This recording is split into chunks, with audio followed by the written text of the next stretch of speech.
Et quand tu te rends compte que sur le banc de Nantes, c'est Antoine Comboiré qui est là-bas, un des premiers coachs de l'ère qatari, un coach qui a été viré, si je ne me trompe pas, en décembre alors qu'il était champion d'automne. Carlo Ancelotti l'avait remplacé et le PSG n'avait pas gagné le titre cette année-là, si je ne me trompe pas. Eh ben aujourd'hui, plus de 10 ans plus tard, c'est un autre coach français qui est là au Paris Saint-Germain. Entre-temps, il y a eu Laurent Blanc. Est-ce que la réussite du PSG peut passer à travers Christophe Galtier? J'ai envie de vous dire peut-être que oui. Tout simplement pourquoi? Parce que ce gars-là, dans sa tête, tu sens que les choses, elles sont claires. C'est pas comme Pochettino où c'était flou. Salam outsider, le débrief commence maintenant. Le Paris Saint-Germain de Christophe Galtier l'emporte aujourd'hui 4-0 face à Nantes lors du trophée des champions. Franchement, on va être très sérieux. Top performance de la part des Parisiens. Mais avant de parler de l'équipe en tant que telle, j'ai d'abord envie de parler du coach. Christophe Galtier, tu vois qu'il a, je dis bien, des idées claires dans sa tête. J'ai eu l'occasion de le dire ici, c'est Margaret Thatcher. C'est une main de fer, un gant de velours. Il va vous caresser, mais si vous ne vous gérez pas, il va vous taper. Et à un moment donné, quand je vois la manière à laquelle cette équipe-là, elle a joué aujourd'hui face à Nantes, j'ai envie de dire que pour la première fois depuis quand même quelques temps, c'est de bon augure, c'est de bon augure, je dis bien c'est de bon augure. En pré-saison, moi, ce qui m'intéressait à chaque fois que je voyais les déclarations de Christophe Galtier, c'était le fait qu'il n'était pas satisfait. Il n'était pas satisfait et souvent il n'était pas satisfait par rapport à la défense. Et la défense du PSG, franchement, c'est pas sérieux. La saison passée, ils ont coulé ici alors qu'ils menaient au score. Ils auraient dû gagner face au Real. Ils ont coulé en même pas 15 minutes. Aujourd'hui, on sait tous que cette équipe-là, sous pression, elle galère. Christophe Galtier est, je pense, en train de travailler sur une défense équilibrée. Et ce système à 3 derrière là, à mon humble avis, il est équilibré. Pourquoi? Parce qu'il a les bons profils. Il a les bons profils. Mais Presco, franchement, Presnel Kimpembe, s'il ne part pas à Chelsea, s'il ne ramène pas, je dis bien, son enceinte à Chelsea et qu'il ne va pas là-bas être un maestro, normalement Kimpembe devrait rester sur le côté gauche. Et dans cette logique de centre gauche-là, je ne pense pas qu'aujourd'hui tu puisses faire mieux au Paris Saint-Germain. Marquinhos, on a beaucoup parlé, énormément critiqué la saison passée. Dans des moments compliqués, les gens ont eu l'impression que Marquinhos avait coulé mentalement. Aujourd'hui, il est capitaine. Galtier lui a remis sa confiance. Normalement, il ne devrait pas bouger. Sergio Ramos, c'est bon, ça va, tu nous fatigues avec tes vacances prolongées. C'est le moment de jouer. Aujourd'hui, il a été plutôt bon. Il a claqué son but. Et en plus, il était en couverture sur Achraf qui passait son temps à monter, évidemment. Donc, du coup, Ramos, quand même, physiquement, il a tenu. Donc, at the end of the day, à la fin de la journée, je dis que Christophe Galtier, il est en train de travailler et c'est cohérent. Défensivement parlant, il est non seulement en train d'essayer de les rassurer, en train d'essayer à ce que ces gars trouvent des automatismes et au-delà de cela, enfin, il y a un portier, c'est clair. Il a dit c'est Donnarumma, ça ne sera pas Keylor Navas, malgré le fait que Keylor Navas, jusqu'à présent, il est quand même plutôt bon. Donc à un moment donné, Christophe Galtier, dans cette victoire-là du Paris Saint-Germain, 4-0 face à Nantes dans le trophée des champions, les 4 buts offensivement parlant, c'est bien. Mais moi, je pense ce qui m'intéresse et ce qui intéresse Galtier, c'est le fait que son équipe n'est pas encaissée. Le Paris Saint-Germain n'a pas encaissé, tu me diras, ouais, ils n'ont pas encaissé, cependant, quand même, en début de match, je suis d'accord avec vous, ils ont galéré, mais pour moi, c'est pas forcément, voilà, c'est-à-dire que ils veulent sortir de derrière, ils veulent jouer de derrière, avec Donnarumma qui va donner au centre, tout ça, ils veulent partir de derrière. Jusqu'à présent, il n'y a pas de problème. Pour moi, la cohérence, le problème vient par rapport à un double profil qui...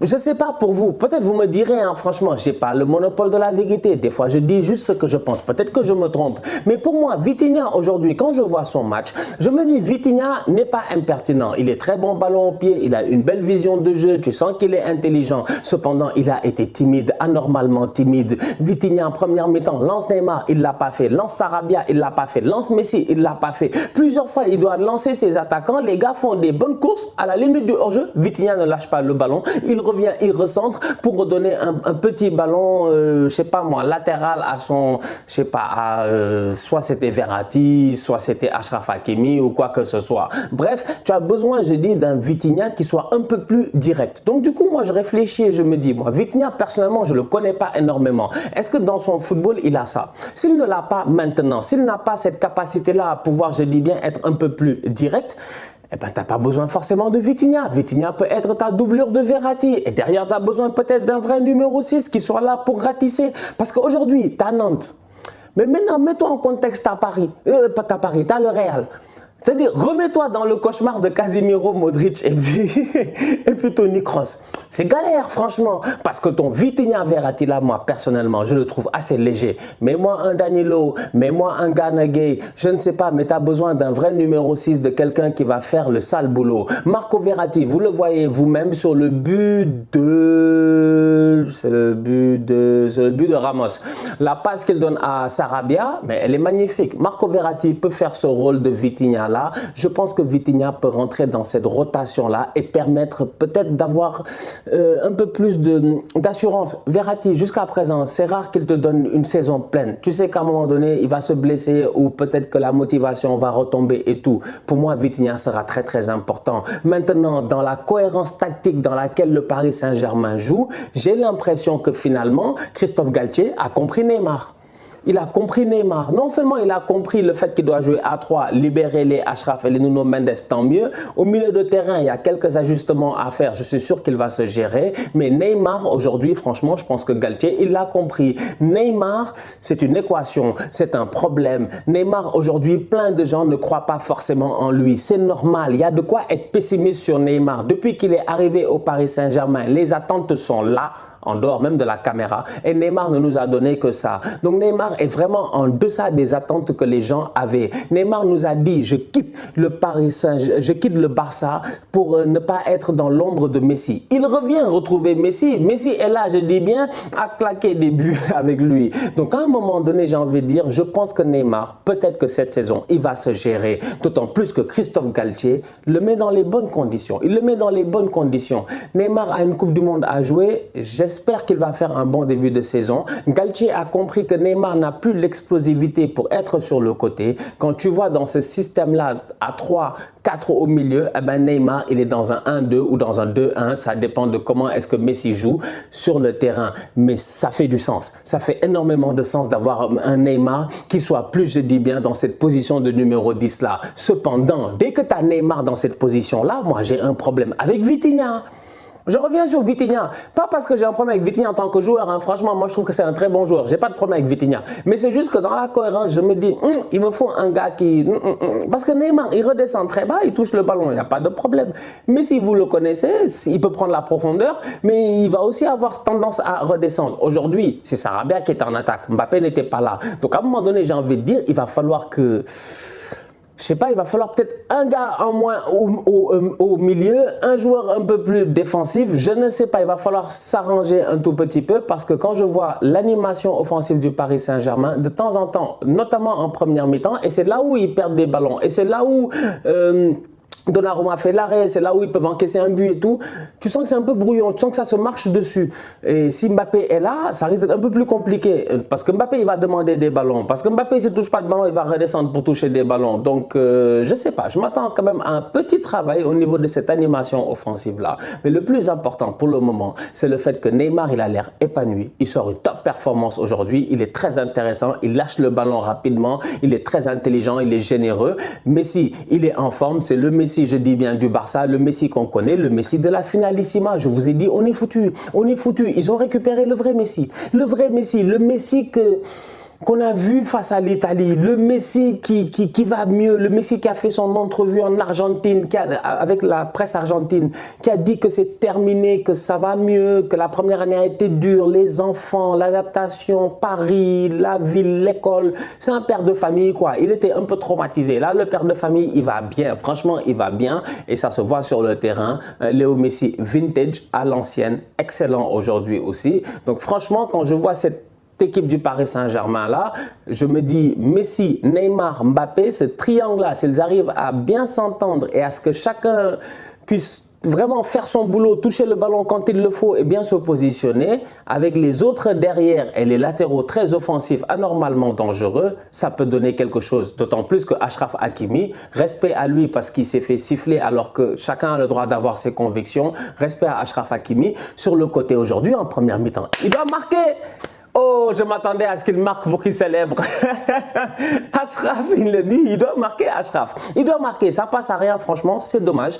Mais l'action était très bien menée, le mouvement et tout. Franchement, ce PSG de Galtier là, pour moi, il y a de quoi être optimiste au niveau des fans du Paris Saint-Germain. Peut-être que cette année en Ligue des Champions, cette équipe-là va enfin réussir. à se gérer. En tout cas, à suivre.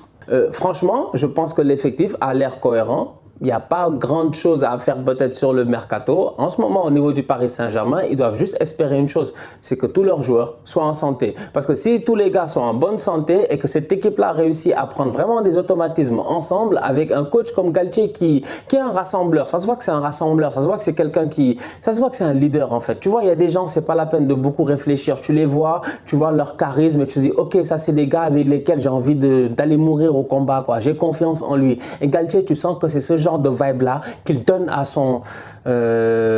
ses joueurs. Il a des boys dans le vestiaire en plus qui ont l'air d'être des boys de confiance, surtout les francophones, parce qu'il y a peut-être la barrière de la langue en ce moment. Donc les Kimpembe, les Marquinhos, les Verratti. Non, franchement, ça m'inquiète quoi. Franchement, ça m'inquiète. Le même jour où Marseille perd 2-0, où Hugo Tudor, il dort, ben Galtier, il a l'air bien réveillé. Très, très réveillé. Kylian Mbappé n'était pas là, il était suspendu. Petite parenthèse rapidement par rapport à Vitinha, c'est pour cela que je disais qu'il va falloir que certains joueurs lâchent beaucoup plus vite le ballon. Mbappé, vous le connaissez, en profondeur quand il part, il n'a pas le temps de s'arrêter. Ce serait bien que quand il va revenir dans cet effectif-là, que les gars captent que Kylian, il va falloir le lancer. Parce qu'aujourd'hui, quand je regarde, Messi c'est un playmaker, Neymar c'est un playmaker, ils vont plus ou moins se centraliser, même si Messi a cette capacité-là peut-être de pouvoir aujourd'hui aller en profondeur un peu plus rapidement, même si Neymar l'a fait en fin de match pour le penalty et tout. Mais il va falloir que Kylian il sacrifie un peu. Je sais pas, j'ai l'impression qu'il y en a un là qui va toucher un peu moins le ballon. Aujourd'hui, Sarabia, regarde-le sur le terrain, il touche pas beaucoup de ballons. Mais quand il touche le ballon, à chaque fois je me dis si c'est Neymar, si c'est Mbappé, il y a but. À chaque fois que Sarabia a touché le ballon, je me dis si c'est Mbappé, il y a but. Normalement. Même si le ballon n'est pas arrivé, je me dis si c'est Mbappé, il est passé devant le défenseur, il est plus intelligent, il y a but. Mais il ne touche pas beaucoup de ballons. Donc il y en a un qui va se sacrifier, ce sera lequel? Ça, c'est ma grosse question dans toute cette équation-là. C'est que quoi qu'il arrive, si les trois sont en forme, Messi, Neymar, Mbappé, forcément, il y en a un qui va pallier. En sachant que quand même Mbappé, Kylian n'est pas là. Kylian est... S'il continue à claquer des buts et que statistiquement, individuellement, il se sent épanoui dans cet effectif-là, tant mieux. Mais si Mbappé, ça se joue entre Neymar et Messi, là, il ne faudrait pas créer de problème. Je ne sais pas, je ne veux pas dire qu'il y aura quelque chose, mais gardons juste ça en tête. On ne sait jamais. Mais comme je dis, pour le moment, ça va. La famille, on se capte très bientôt pour un nouveau débrief. D'ici là, on continue à liker, on continue à partager, on s'abonne, on s'abonne, on s'abonne. On est ensemble, on reste en santé, c'est le plus important. Tous outsiders.